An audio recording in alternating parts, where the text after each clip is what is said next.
आप सभी को जय माता दी, जय भोलेनाथ। मैं आपकी अपनी गुरु माँ महामंडलेश्वर अंजनी देवा दास जी महाराज, आप सभी भक्तों को जय माता दी। मेरे पूरे YouTube परिवार के लिए, पूरे Facebook परिवार को दीपावली की हार्दिक शुभकामनाएं।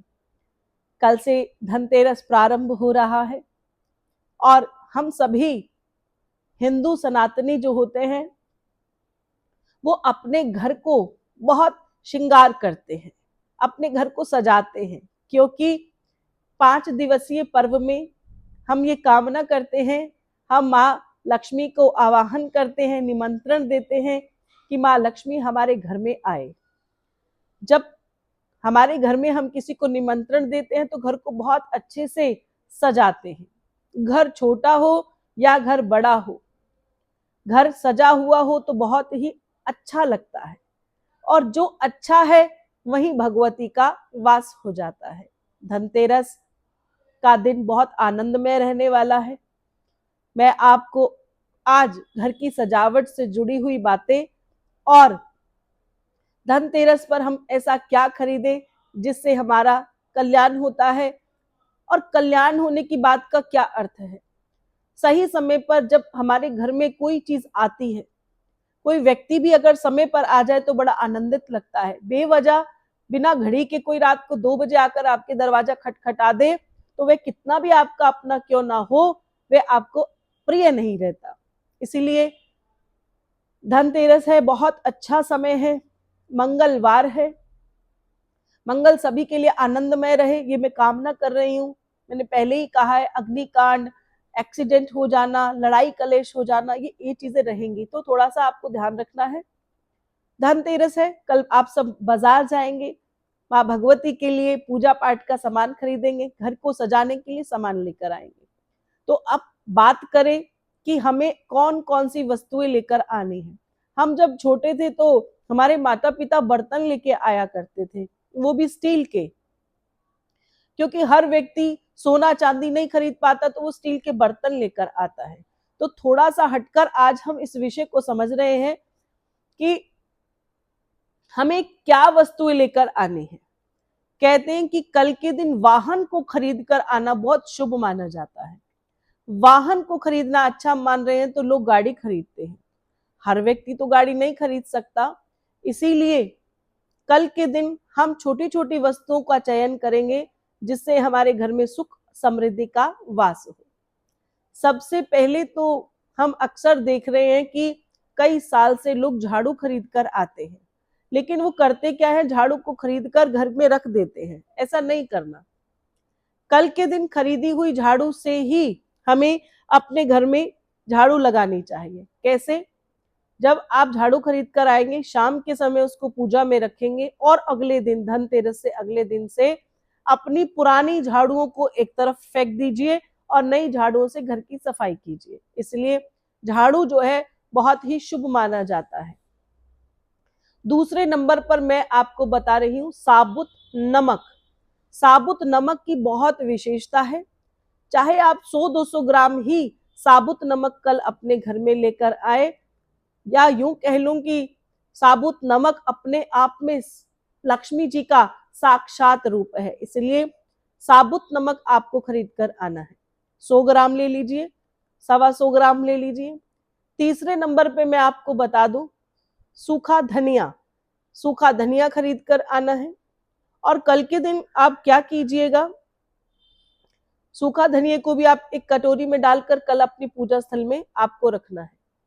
सबसे सुंदर कहूंगी, शायद किसी के घर में ना भी हो वह वस्तु, मोर का पंख। कल की पूजा में जब आप पूजा प्रारंभ करेंगे तो आपको क्या करना है, पूजा स्थल में मोर का पंख आपको जरूर रखना है। उसके बाद हमें खरीदना है कल गणेश जी और माता लक्ष्मी जी का स्वरूप। लोग दीपावली वाले दिन लेने जाते हैं, गलत करते हैं। जो भी वस्तु कल खरीदनी है वो कल ही खरीद लेनी चाहिए। तो ऐसे में मिट्टी के ही गणेश जी और लक्ष्मी जी का स्वरूप हमें अपने घर में लेकर आना है, जो हम दीपावली वाले दिन जिसकी पूजा अर्चना करने वाले हैं।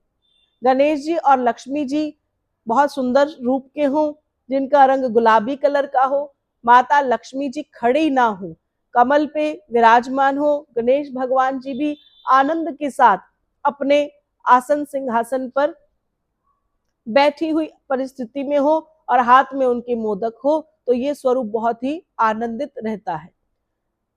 जो लोग बर्तन खरीदने की कामना करते हैं तो वो अपने घर की वो उस वस्तु को खरीदते हैं जो उसको खुद को चाहिए। नहीं, हमें कल वो वस्तु खरीदनी है जिससे भगवान की सेवा की जाती है, यानी भगवान के भोग के बर्तन ले सकते हैं। लोग सोने चांदी के लिया करते थे, मैं आपको कहूंगी सोना नहीं ले सकते तो आप पीतल की कोई कटोरी, तांबे का कोई बर्तन जो मंदिर में जिसका आप इस्तेमाल कर सकते हैं। कल के दिन एक पान का पत्ता जो है आप अवश्य लेकर आइए। पान का पत्ता माता लक्ष्मी जी को बहुत प्रिय है और कल से ही हमें जो है पान के पत्ते का प्रत्येक दिन पूजा में इस्तेमाल करना है। कल धनतेरस है, जिनके पास धन्वंतरी जी का स्वरूप नहीं है वे धन्वंतरी जी का स्वरूप लेकर आए। कल के ही दिन हमें एक चांदी का सिक्का लेकर आना है। घर के बाहर बंधनवार बनाया जाता है जिसमें शुभ लाभ लिखा होता है, दीपावली लिखा होता है या फिर किसी भी प्रकार की आकृति उस पर बनी हो। हमें ऐसा बंधनवार कल के दिन अपने मुख्य द्वार पर लगाना चाहिए। मुख्य द्वार को सजाना बहुत जरूरी है क्योंकि वहीं से तो माता लक्ष्मी जी का आगमन होना है, ग्रहों का आगमन होना है, जीवन में फिर से एक बदलाव आता है। दीपावली सभी के लिए बहुत आनंदित रहे, ऐसी मेरी कामना रहती है। जब आप दीपावली पर लक्ष्मी जी और गणेश जी को लेकर आते हैं तो बाजार में हमने कई बार देखा है कि माता जी के चरण भी हमें मिलते हैं। तो क्या कहते हैं कि वे चरण हमें लेकर आने चाहिए और उनसे पूजा करनी चाहिए, लेकिन मैं आपको बता दूं वे जो चरण है उसे मुख्य द्वार पर या कहीं नीचे नहीं चिपकाना चाहिए, जिससे बाद में हम अपने ही पैरों के नीचे उनको लेकर आते हैं। अगर आप चरण लेकर आएंगे तो उसे माँ की उस थाली में रखेंगे जिसमें हम उनकी पूजा अर्चना करेंगे। इस प्रकार से जो भी हम सामान कल के दिन माता लक्ष्मी जी के लिए लेकर आएंगे, गणपति जी के लेकर आएंगे, वे सभी जो है हमारे जीवन के लिए बहुत आनंदित रहेंगे। पूजा का अगर इतना महत्व है, वस्तु लाने का इतना महत्व है, तो कल के दिन क्या नहीं लेकर आना उस पर हम चर्चा करें। कल शीशा नहीं खरीद कर आना है, जिसको मिरर ग्लास कहते हैं, जो अक्सर हम लोग सोचते हैं दीपावली पर नया शीशा खरीदेंगे, तो धनतेरस पर शीशा नहीं लेकर आना है। और कल इलेक्ट्रॉनिक सामान नहीं लेकर आएंगे। लड़ियां जो लोग लगाते हैं वे लड़ियां धनतेरस से एक दिन पहले लगा लेनी चाहिए। धनतेरस वाले दिन हमें जो बाजार से लड़ियां होती हैं, बिजली का सामान है, वे नहीं खरीदना चाहिए, उसके अगले दिन खरीद लो। नहीं तो हमेशा धनतेरस से एक दिन पहले ही आपके घर की साज सजावट जो है वे हो जानी चाहिए, जिससे हमारा जीवन जो है बड़ा आनंदित बना रहता है। देखिए, आप लोग कपड़े खरीदते हैं खुद के लिए तैयार होने के लिए, तो धनतेरस पर अगर आप कपड़ों की शॉपिंग करने के लिए बाजार निकले हैं तो कभी भी ऐसे रंग ना ले जो माता को प्रिय नहीं होता, जैसे कि काला रंग, जैसे कि नीला रंग, जैसे कि भूरा रंग, ये नहीं लेना। वाहन की बात कर ले तो ये बड़े आनंद का विषय रहता है। आपने कभी कभी देखा होगा कि मिट्टी के बर्तन मिलते हैं जिसमें सवारी मिलती है, जैसे कि हाथी, जो माता लक्ष्मी जी को बहुत प्रिय रहता है। मछली, ये भी माँ को बहुत प्रिय रहती है। उल्लू आपने देखा होगा, वे भी माँ को बहुत प्रिय रहता है। तो गज जो होते हैं, हाथी के जो मिट्टी के स्वरूप होते हैं, वे बहुत ही भगवान को, लक्ष्मी जी को प्रिय होते हैं, गणेश भगवान को प्रिय है।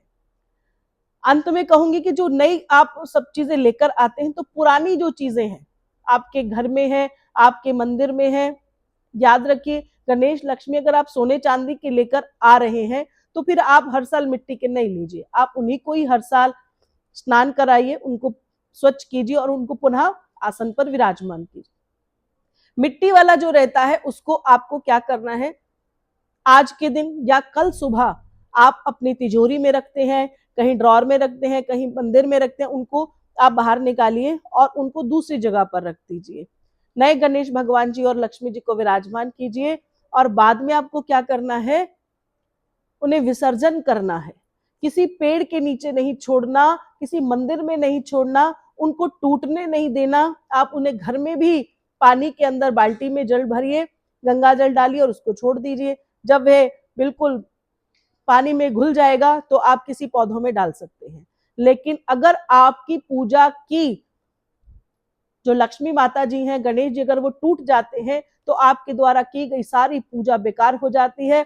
तभी लोग इसको आडंबर कहते हैं, नहीं तो पूजा में बहुत शक्ति होती है और इसी शक्ति के साथ हम सबको जुड़कर इस धनतेरस को बहुत ही आनंदमय रूप से बनाना है। आशा करती हूँ कि ये वीडियो आपको समझ में आ गई होगी।